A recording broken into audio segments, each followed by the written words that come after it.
Uh, Pertama-tama kami mengucapkan terima kasih kepada panitia yang kesekian kalinya mengundang kami untuk sedikit sharing tentunya dari visi bedah tentang perkembangan apakah nodul tiroid dan pada saat ini adalah microcarcinoma.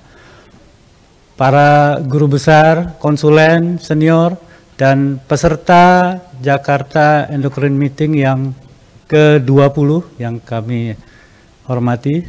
Assalamualaikum warahmatullahi wabarakatuh dan selamat sore. Judul yang diberikan kepada kami adalah microcarcinoma.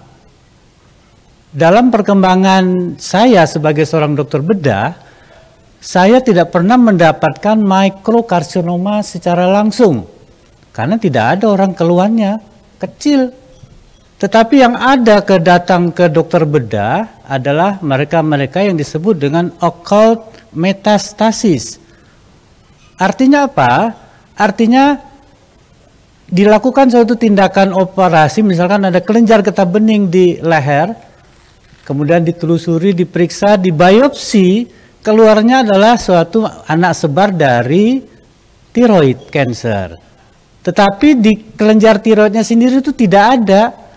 Di raba-raba tidak ketemu, di USG juga tidak ketemu, tetapi patolog yakin ini adenokarsinoma papiler.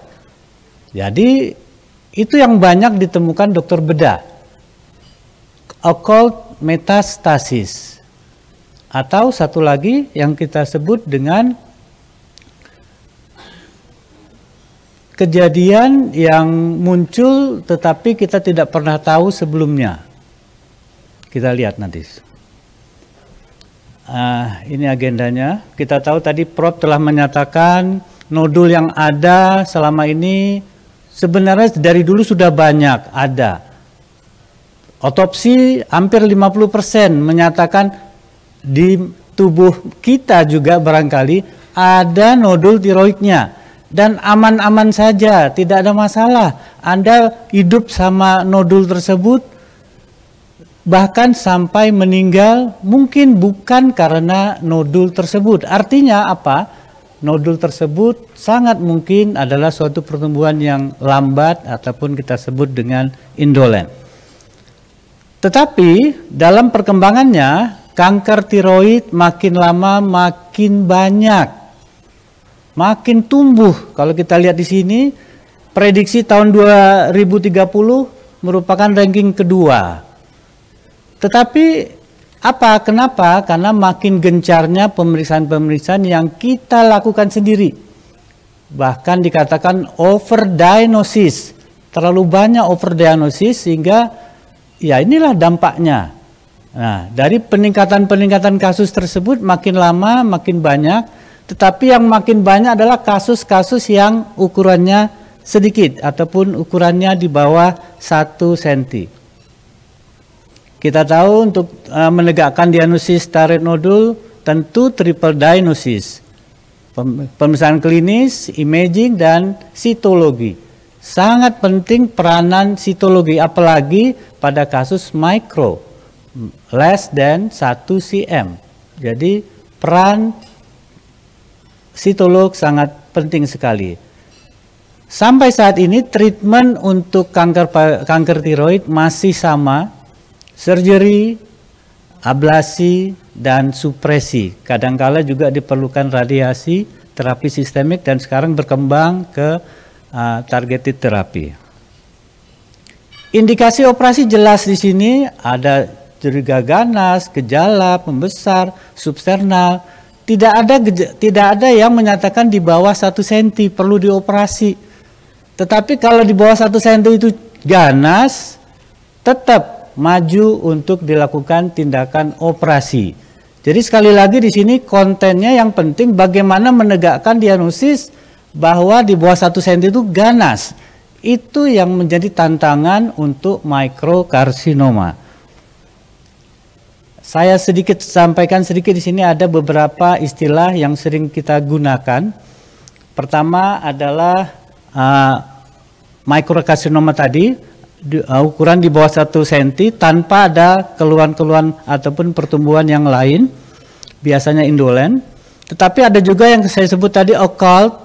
Occult itu ada metastasis, tetapi ada nodulnya di tiroid tersebut, dan ini sering kita katakan antara occult sama micro itu sinonim. Satu lagi yang di depan saya katakan insidentiloma. Ya sebenarnya secara insiden saja ditemukan, ya memang banyak perkembangannya seperti sekarang seperti itu. Bahkan pada insidentiloma bisa sampai 67% ya kepada pemeriksaan USG di daerah leher karena penyebab yang lain. Ini prevalensi yang tadi Prof sudah sampaikan. Nah, kalau dilakukan otopsi, hampir sekitar prevalensinya sekitar yang mikrokarsinoma adalah antara 5 range-nya sampai dikatakan di situ 11% yang terdapatkan mikrokarsinoma.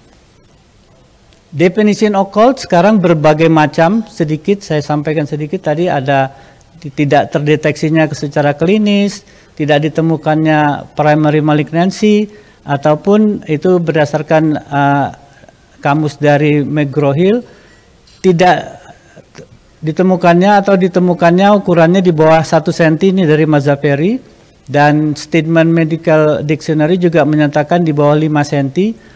WHO tahun 89 di bawah 1 cm maksimal diameter dan tidak ditemukan klinikopatologis yang lain.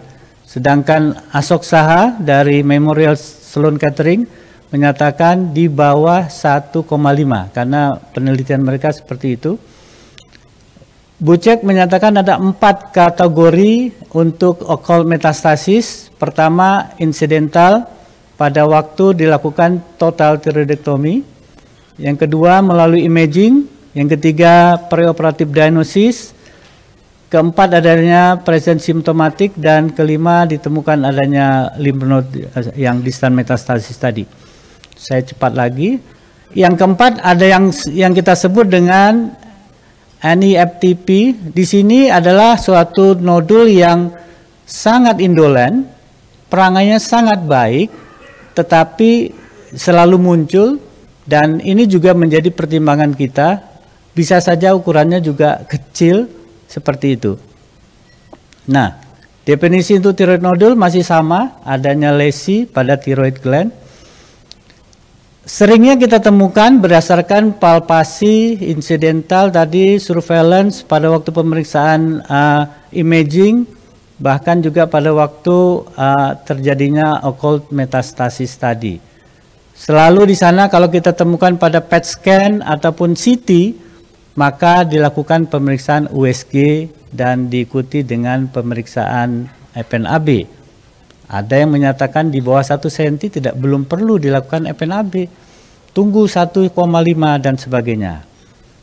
Nah, saya langsung operasi yang ada selama ini pada nodul tiroid, yang paling ringan, paling sedikit diambil adalah ismektomi.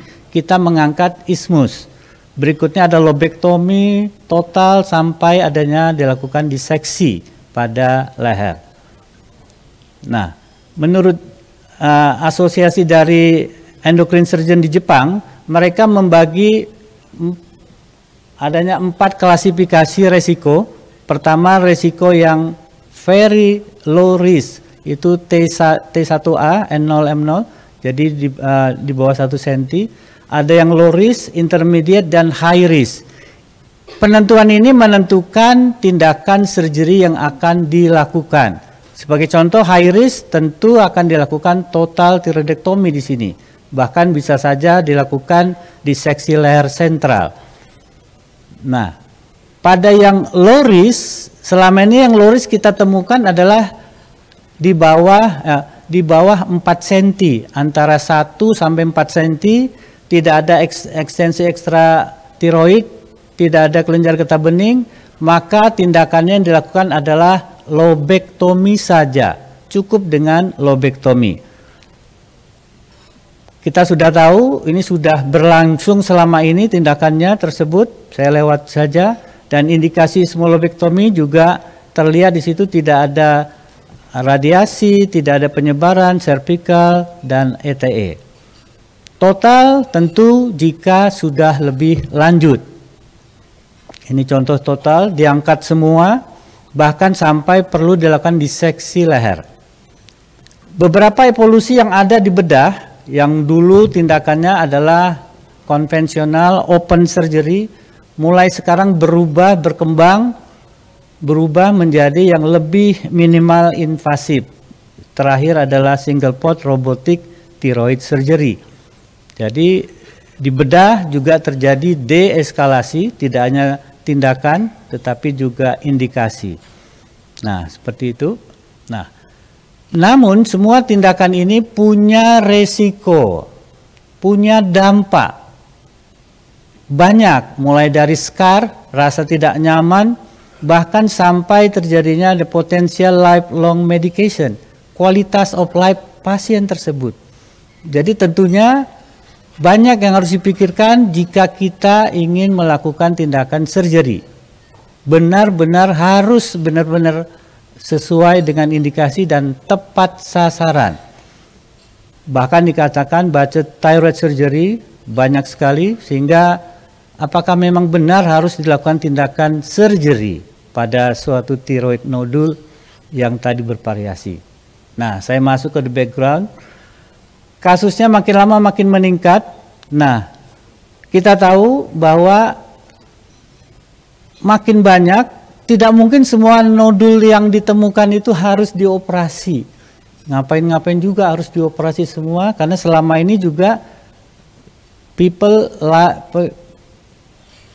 ada pada manusia tersebut, tumbuh dan mati dengan kondisi tersebut, dan adanya concern tentang surgery itu punya komplikasi dan dampak. Begitu besar overdiagnosis dan tentunya menyebabkan overtreatment. Dikatakan 6-15% itu bisa berhidup dengan normal saja, dia stable pada periode yang lama, dan 90% relatif stabil. Bahkan biologi microcarcinoma ini beda sekali dengan agresif. Sehingga rasanya selalu berlebihan kalau kita harus melakukan tindakan lobectomy pada microcarcinoma. Sehingga filosofi yang tadi, observasi yang dilakukan Miyauchi di Jepang dan teman-temannya, Tuttle juga di MSKC, mereka menyatakan mana nih sebenarnya yang perlu dilakukan tindakan. Apakah cukup di observasi saja, wait and see, atau memang harus dikirim ke dokter bedah. Kita tahu kasusnya seperti demikian, saya lewatin saja ini. Kemudian muncul konsep active surveillance. Jadi orang melihat tidak karena semal sedikit yang terjadi perlunya tindakan surgery, maka bagaimana kalau kita pertahankan saja? Tidak ada gunanya juga diambil, maka muncullah konsep active surveillance. Saya harus jelaskan ini karena surgery itu hanya 10%, tidak banyak. Yang 90% adalah active surveillance. Tetapi tentunya active surveillance yang mana? Pasien-pasien yang mana yang masih bisa kita lakukan follow up, mana yang harus segera kita lakukan tindakan surgery. Sehingga kami katakan di sini adalah decision lebih penting daripada incision. Decision, siapa yang akan membuat decision tersebut? Tentunya ada 3 pilar utama di sini untuk menentukan perlu tidaknya dilakukan tindakan lanjutan di samping active surveillance. Nah, seperti ini. Saya lanjutkan saja, mana dia? Sorry. Ya, jadi dilakukan active surveillance karena apa? Karena tentunya dari penelitian-penelitian di Jepang, di Amerika, dan di tempat yang lain, sehingga didapatkanlah beberapa kondisi. Bahkan kita katakan di sini adalah kontraindikasi untuk active surveillance, yaitu jika ditemukan kelenjar getah bening, adanya metastasis, adanya progres pada saat active surveillance dan lokasi tumor tersebut yang tidak baik ataupun yang tidak appropriate. Mana dia?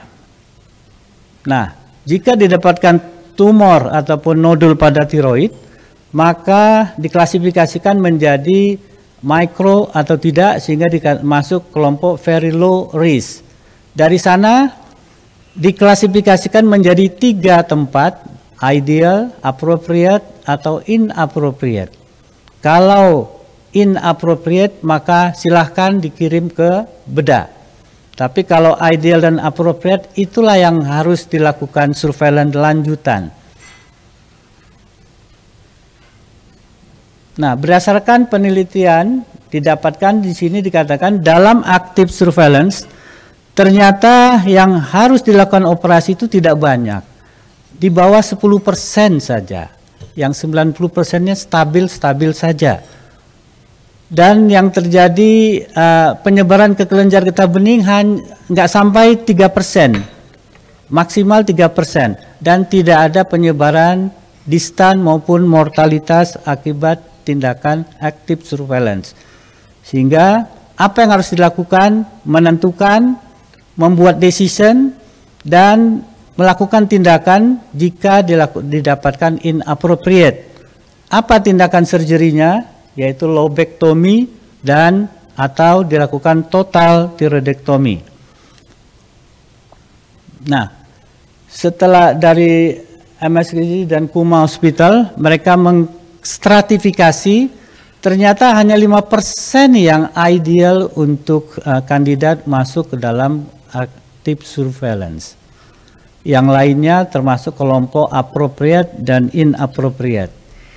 Idealnya, jika pada pasien karakteristik usia tua di atas 60, mempunyai keinginan untuk active surveillance yang kuat, understand jika ke depan ada intervensi surgery mungkin dalam perjalanannya dan bisa compliant karena dalam jangka waktu lama dan mempunyai comorbid. Ini yang ideal untuk active surveillance, sedangkan dari sisi tumornya adalah nodul yang soliter, batas yang baik, margin, tidak ada ETE, tidak ada kelenjar getah bening, dan tidak ada metastasis.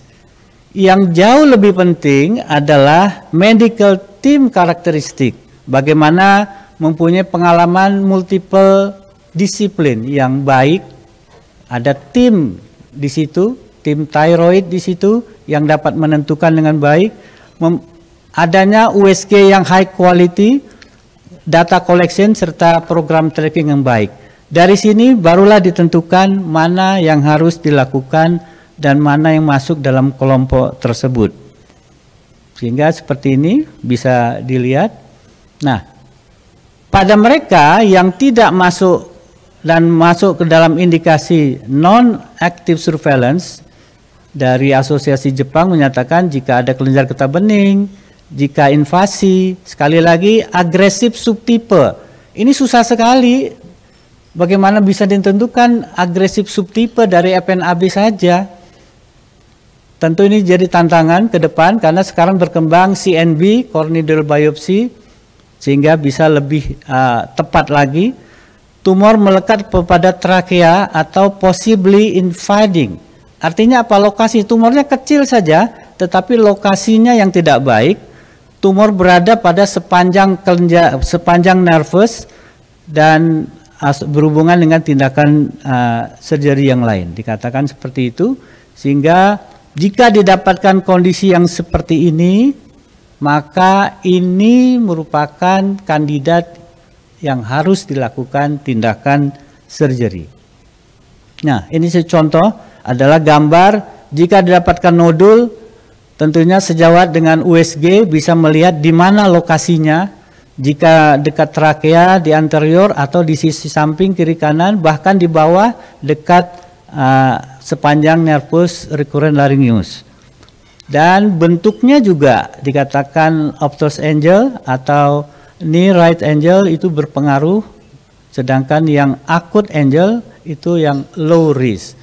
Sehingga betul-betul diperlukan upaya-upaya kita bersama agar menemukan jangan sampai kondisi-kondisi ini terlepas.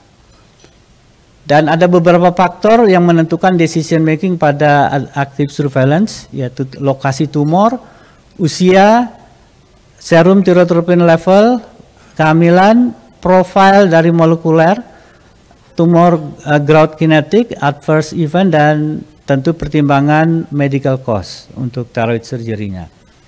Ini saya katakan segitiga, 3 pilar ini yang menentukan surgeon di situ, endokrinologis, dan patient atau family members, ya. Sehingga harus membuat decision yang tepat sehingga incision tidak perlu berlebihan di situ kalau decisionnya tepat. Ada beberapa kondisi yang microcarcinoma yang sangat berisiko. Ini kembali lagi seperti tadi, ada multisentris, lokasi, nodal, radiologis, infiltrasi.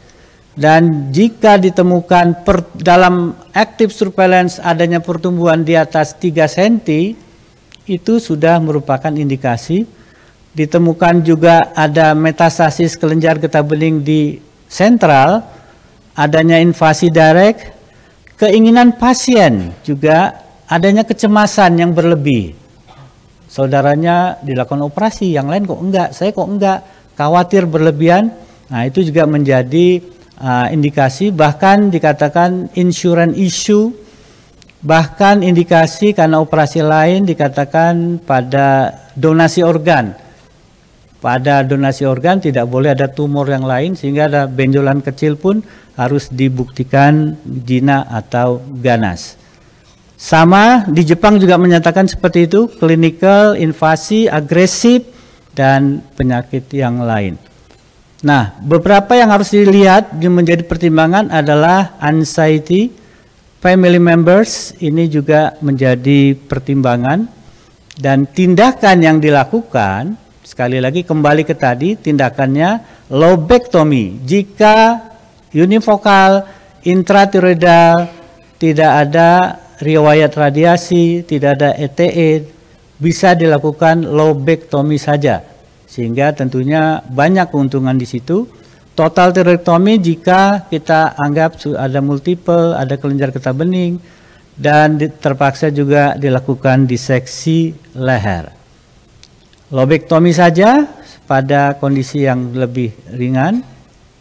Nah, dari penelitian oleh Oda, mereka menyatakan tentunya tindakan surgery itu punya unfavorable events yang lebih besar dibandingkan active surveillance. Jelas, surgery punya resiko terjadinya komplikasi, efek samping, dan sebagainya.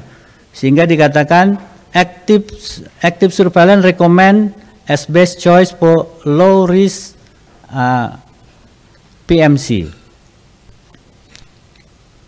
Ada beberapa juga penelitian yang terbaru ini menyampaikan adanya decision regret tentang pilihan surgery dan aktif setelah 1 tahun ternyata sama saja, tidak berbeda antara active surgery dan immediate surgery, active surveillance maksud kami.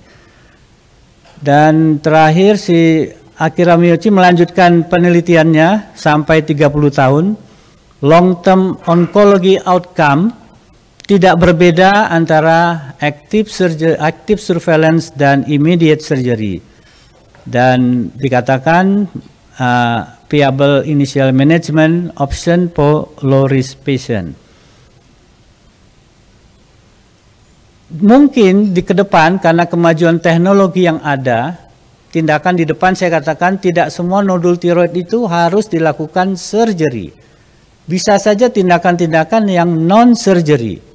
Sekarang telah berkembang adanya percutaneous ethanol, RFA tentunya banyak, microwave ablasi, serta laser ablasi. Tentunya ini pada mereka-mereka yang tidak bisa masuk, tidak punya keinginan mau masuk di active surveillance, dan juga khawatir berlebihan pada tindakan surgery. In between di antara inilah bisa dilakukan manajemen microcarcinoma. Saya kira kita punya potensi untuk di situ karena triple tadi decisionnya sangat ketat sekali dan harus bersama. Dan itu clinical outcome terakhir. Dan sebagai konklusi, overdiagnosis dan overtreatment itulah yang kita hadapi pada microcarcinoma. Ingat, ini indolent. Perlunya decision multidisiplin sehingga diperlukan decision mau yang lebih penting daripada incision, sekali lagi itu, dan mulai masuk kepada yang sifatnya individuals, personalized, dan precise treatment. Dan terakhir, untuk case yang low risk, lobectomy merupakan pilihan terbaik untuk dilakukan tindakan operasi. Saya kira itu yang dapat kami share untuk simposium yang keempat ini. Terima kasih. Wassalamualaikum warahmatullahi wabarakatuh. Teman-teman sekalian, saya akan bicara tentang thyroid kinase inhibitor. Thyroid kinase inhibitor ini mulai dikembangkan beberapa tahun terakhir sebagai salah satu alternatif untuk memberikan pengobatan pada kanker tiroid, sehingga beberapa kanker tiroid yang sulit diobati dengan pengobatan konvensional itu bisa diterapi dengan lebih tuntas lagi. Jadi kanker tiroid itu ada dua kalau dibagi berdasarkan jenis selnya. Yang pertama adalah yang diferensiasinya baik atau kita sebut sebagai well differentiated thyroid cancer. Kemudian kanker yang kedua adalah yang poor differentiated thyroid cancer yang diferensiasinya jelek. Ini yang lebih susah diobati. Kenapa susah diobati? Karena dia tidak mengandung lagi beberapa target reseptor yang ada di dalam tiroid normal. Sudah berubah sifat, tidak menjadi lagi kelenjar tiroid, sehingga perlu pengobatan yang lebih agresif. Teman-teman sekalian, kalau kita kategorikan yang differentiated itu ada tiga. Yang pertama yang papiler, yang kedua yang folikuler, dan yang Hurter cell variant. Ini yang well differentiated.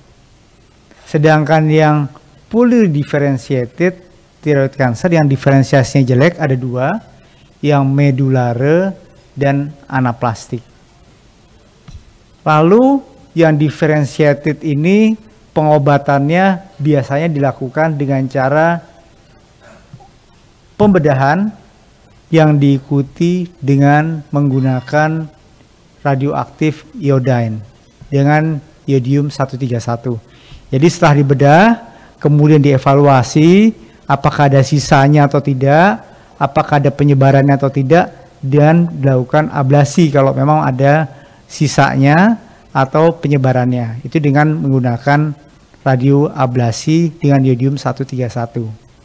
Setelah dibedah dan dioperasi dan diablasi, maka kemudian dilakukan suplementasi hormon tiroid. Ini mudah dilakukan. Hampir 90% pasien yang differentiated itu diobati dengan cara ini dan sembuh. Kanker tiroid adalah salah satu kanker yang bisa diobati. Kalau dia well differentiated, kita bisa bilang pada pasien, Bapak kena kanker atau Ibu kena kanker, pasti kita bisa obatin 100% sembuh. Jadi ini salah satu kanker yang bisa disembuhkan dengan mudah, dengan diobati dengan mudah, yang well differentiated. Sedangkan yang poorly differentiated, masalahnya adalah resisten terhadap iodium radioaktif. Dia bisa kadang-kadang dioperasi, tetapi reseptornya sudah berubah, sehingga ketika kita akan lakukan iodine ablasi, itu sifatnya sudah tidak seperti sifat kanker tiroid atau tiroid normal di dalam ekspresi reseptornya. Sehingga dia tidak mempan lagi untuk menangkap sel iodium yang khusus itu reseptornya ada di jenis sel tiroid, sehingga dia resisten. Ini susah diobati. Masuk di dalamnya ada yang Hurter cell variant, walaupun dia masuk differentiated, tapi kalau dia ada Hurter variant, dia radioablasi resisten. Kemudian yang medulare dan anaplastik, yang prodiferensiatif itu sudah pasti dia nggak bisa diobati dengan radioablasi. Teman-teman sekalian, maka pengetahuan kita tentang ini harus dilanjutkan dengan molecular pathway yang berperan pada tumor regenesis dari kanker tiroid. Kalau dulu kita hanya berpatokan pada aspek klinis saja, dengan hanya menangkap dan mengidentifikasi secara histopatologi dan patologi anatomi, maka sekarang kita banyak sekali penelitian yang menggunakan pengetahuan molekuler biologi untuk mengetahui jenis tumor genesis sehingga pengobatan yang radioresisten itu bisa dilakukan. Teman-teman sekalian, kalau kita lihat bahwa molekuler involve ini salah satunya untuk tumor genesis dengan menggunakan targeted terapi tirosin kinase inhibitor. Thyroid kinase inhibitor adalah target yang digunakan dengan tidak menggunakan reseptor iodin lagi. Bagaimana caranya? Kalau ini sel tiroid, ya, di dalam sel tiroid, kanker tiroid itu ada signaling pathway yang mengandung reseptor antara lain RET, MET, c-KIT, dan endothelial growth factor receptor. Itu di tingkat membrannya. Kemudian post membrannya itu sebelum dia masuk ke dalam sifat di dalam molekulnya ada beberapa transfer signal yang berperan di dalamnya. Thyroid kinase akan menghambat beberapa proliferasi dan tumorogenesis berdasarkan pengetahuan kita tentang signaling pathway dari kanker tiroid.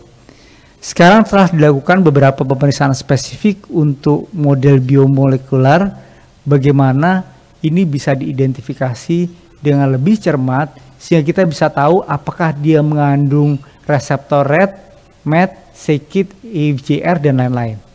Kalau dia mengandung reseptor itu, maka relapse dari kanker tiroid yang berulang-ulang timbul walaupun sudah di radioterapi, radioablasi, itu bisa kita ketahui dan kita bisa menggunakan modalitas thyroid kinase inhibitor.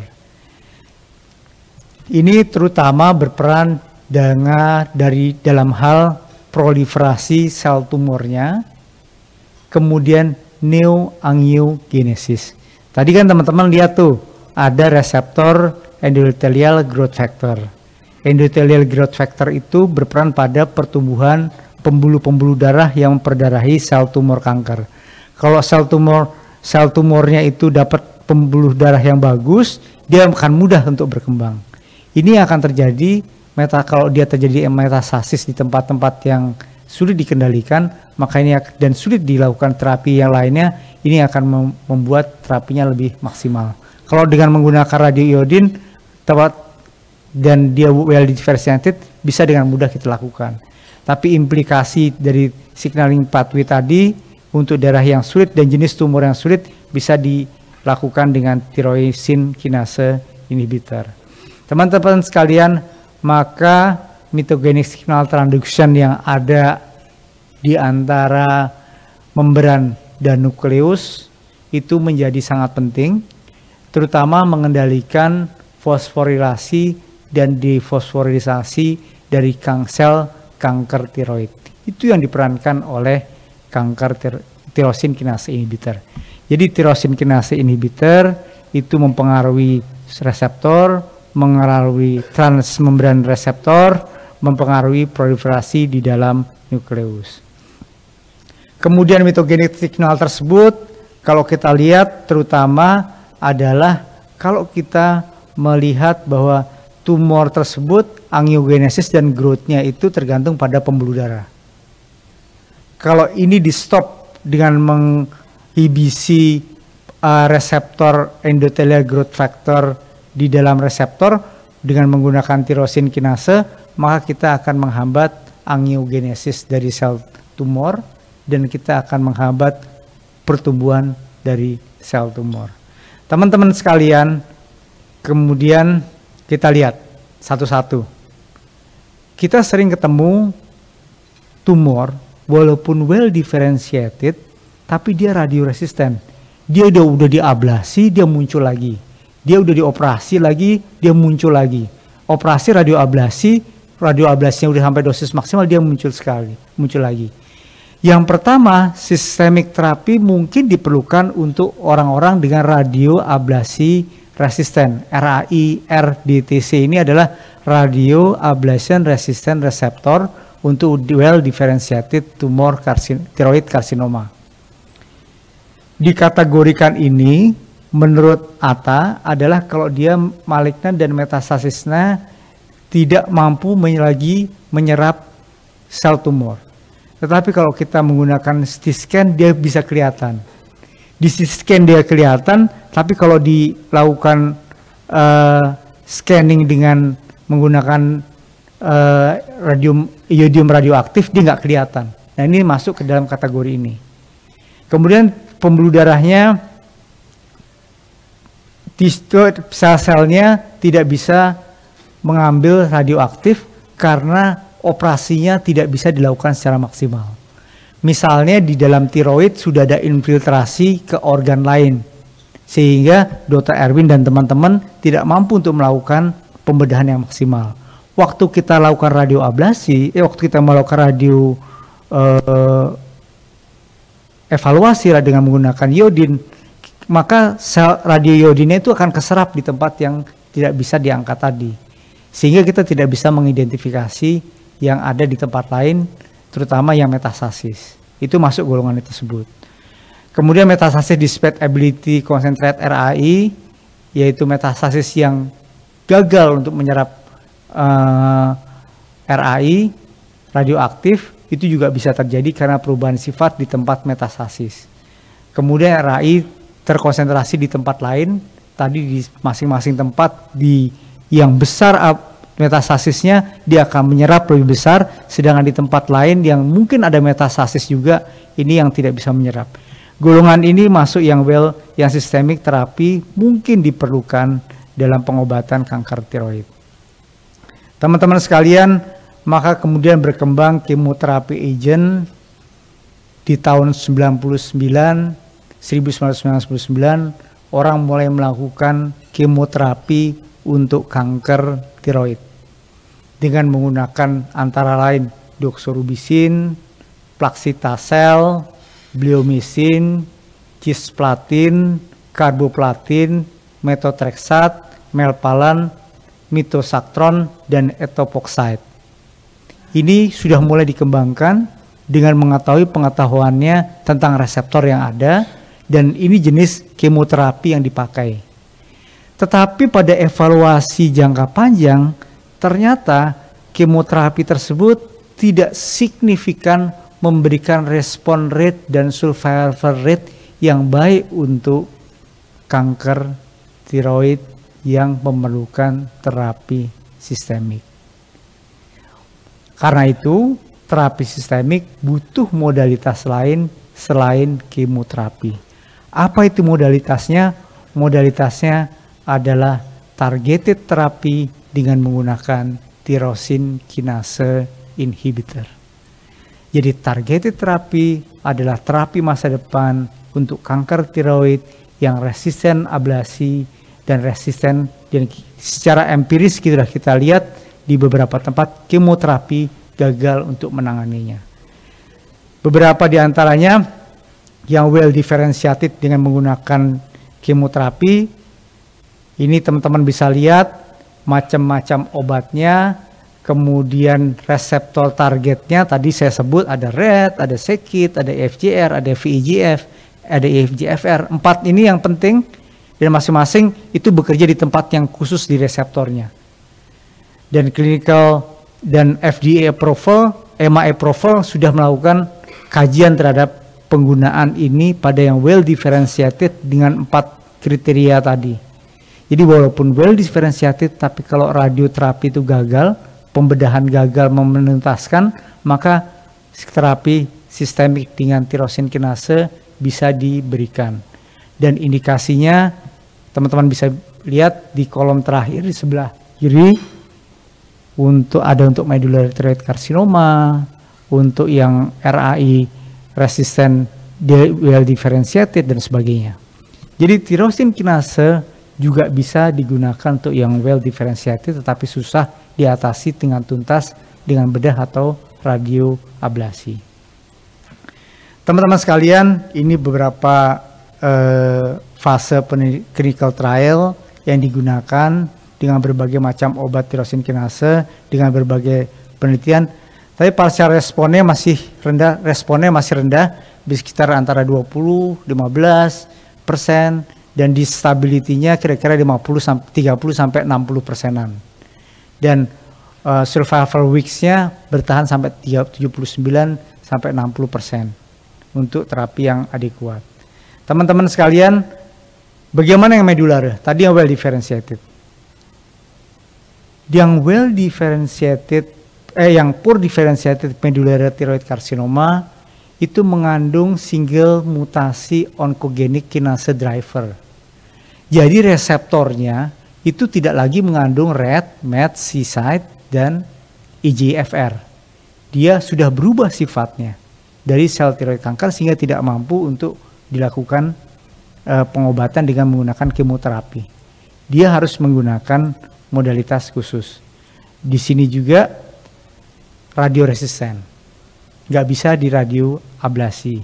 Karena itu FDA kemudian mengeluarkan penelitian dan mengapprove tyrosine kinase inhibitor golongan Vendetanib di 2011 dan Carbamasantinib di tahun 2012 untuk salah satu alternatif pengobatan yang medullary thyroid carcinoma. Jadi kalau teman-teman ketemu yang medullary thyroid carcinoma setelah dioperasi karena dia radioresisten bisa menggunakan alternatif pengobatan dengan menggunakan tyrosine kinase inhibitor golongan Vendetanib maupun Carbamasantinib. Teman-teman sekalian, yang ketiga kasusnya adalah yang anaplastic thyroid carcinoma. Yang anaplastic thyroid carcinoma ini sangat jarang, mungkin kurang dari 1%, tapi agresif dia.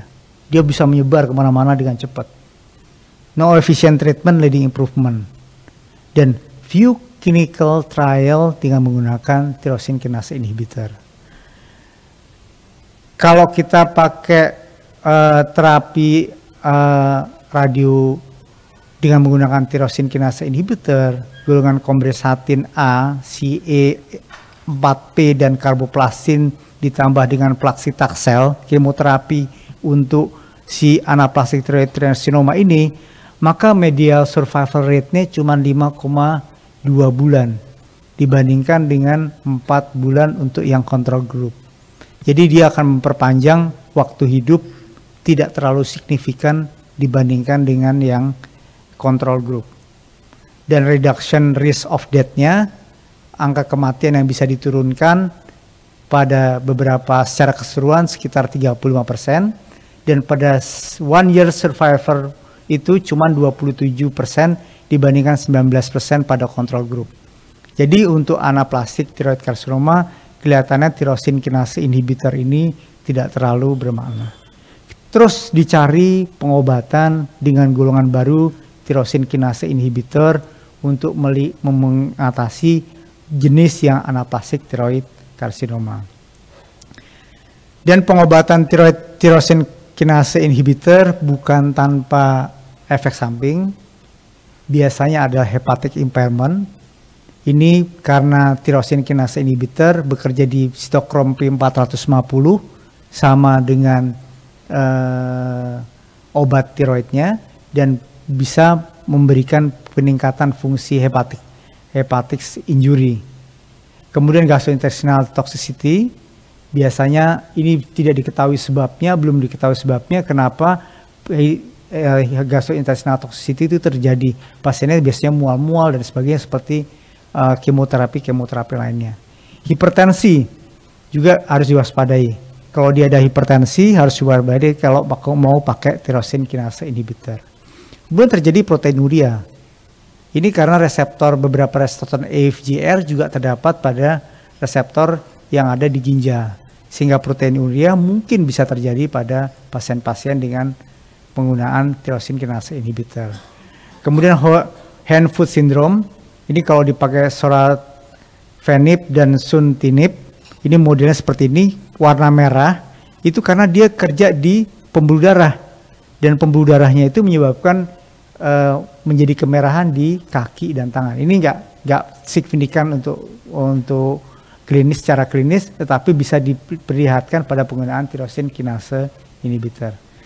Jadi teman-teman sekalian, penggunaan terapi tiroid kinase inhibitor merupakan pengobatan tiroid masa depan, mungkin bisa digunakan sebagai first line terapi untuk beberapa kanker tiroid yang invasif, mungkin bisa digunakan sukses untuk setelah pengobatan first treatment gagal, mungkin bisa digunakan untuk jenis kanker yang menjadi resisten dengan treatment yang lainnya, dan mungkin bisa digunakan untuk jenis kanker yang isotopnya isotype-nya jarang dan gagal diobati dengan modalitas yang lazim.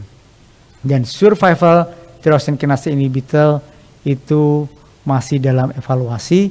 Mudah-mudahan ke depan kita bisa mendapatkan pengetahuan kita tadi mengenai tumorogenesis dan angiogenesis pada tumor, bisa menemukan tyrosine kinase inhibitor yang bisa mengobati pasien-pasien kanker tiroid yang secara umum seharusnya bisa diobati dengan pengetahuan yang lebih baru.